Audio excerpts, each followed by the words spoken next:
Satuan Kerja Khusus Pelaksana Kegiatan Usaha Hulu Minyak dan Gas Bumi memproyeksikan produksi gas pada tahun 2030 bakal surplus. Hal tersebut seiring dengan mulai beroperasinya proyek besar seperti Blok Masela dan proyek Indonesia Deepwater Development. Kepala Divisi Program dan Komunikasi SKK Migas Muhammad Kemal menjelaskan dengan adanya target produksi sebesar 12 miliar standar kaki kubik gas per hari pada 2030 mendatang, maka pemanfaatan infrastruktur dalam negeri menjadi penting untuk penyerapan gas bumi tersebut.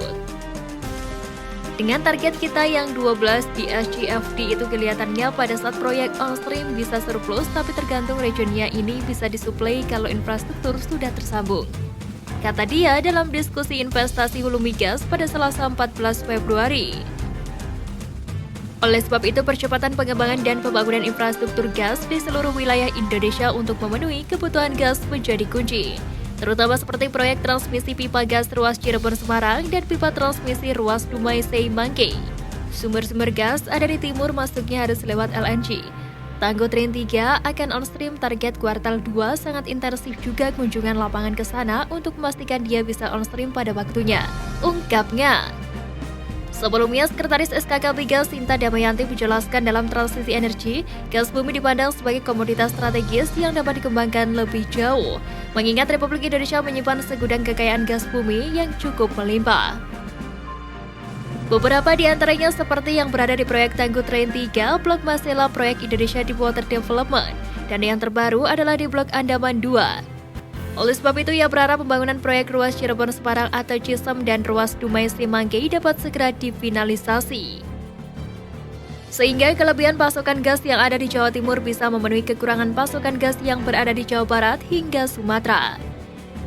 Seperti diketahui, sebagai komitmen mengurangi emisi gas rumah kaca global, pemerintah melakukan transisi energi dengan meningkatkan penggunaan energi rendah emisi dan energi terbarukan. Namun migas masih dibutuhkan untuk mendukung pertumbuhan ekonomi serta menjaga ketahanan dan kemandirian energi. Oleh karena itu diperlukan strategi untuk meningkatkan pemanfaatan migas di era transisi energi. Pertama, realisasikan target produksi minyak bumi sebesar 1 juta barel per hari dan gas bumi 12 miliar standar kaki kubik per hari pada tahun 2030 atau lebih cepat, ungkap Wakil Presiden KH Ma'ruf Amin ketika meresmikan proyek strategis nasional Jambaran Tiung Biru serta lapangan gas MDE dan MBH di Sheraton Hotel dan Towers. Lebih lanjut, Wapres menegaskan untuk mencapai target tersebut perlu adanya kepastian dan kemudahan perizinan agar percepatan komersialisasi dapat segera dilaksanakan.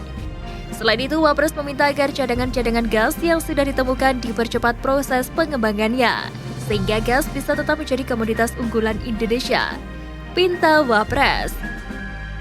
Menurut Wapres, kebutuhan gas untuk pupuk, pembangkit listrik, industri petrokimia, dan industri lainnya harus dapat diidentifikasi dan dicukupi untuk mendorong tumbuhnya industri di tanah air. Di lain sisi, penetapan harga gas bumi tertentu juga harus memperhatikan unsur keadilan dan keseimbangan manfaat yang diterima oleh produsen gas, industri yang menggunakan gas, dan pemerintah. Oleh karena itu, Wapres meminta agar pembangunan jaringan pipa transmisi Cirebon-Semarang dan Dumai-Sei-Mangke serta pembangunan terminal penerima, regasifikasi, dan moda transportasinya dipercepat.